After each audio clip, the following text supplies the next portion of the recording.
Once upon a time, in a galaxy far, far away, lived a brave X-wing pilot named Poe Dameron.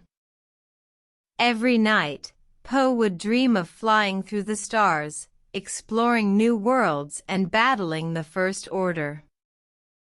With his trusty droid BB-8 by his side, Poe would soar through the cosmos, leaving trails of stardust behind. In his dreams, Poe found a hidden planet, shrouded in mystery and beauty. He landed his X-wing on a soft, sandy beach, surrounded by towering trees and glowing flowers.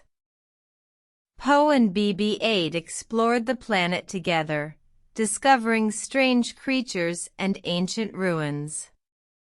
They even found a hidden treasure chest filled with glittering jewels and powerful lightsabers. But the First Order was not far behind, and Poe knew that he had to protect the planet and its secrets.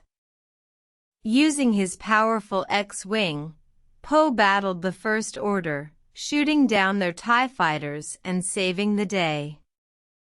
With the First Order defeated, Poe and BB-8 returned to their home, but not before promising to return to the mysterious planet and protect it forever. As Poe drifted off to sleep, he knew that his dreams would always take him on new adventures, and that he would always be a hero in the stars. The end.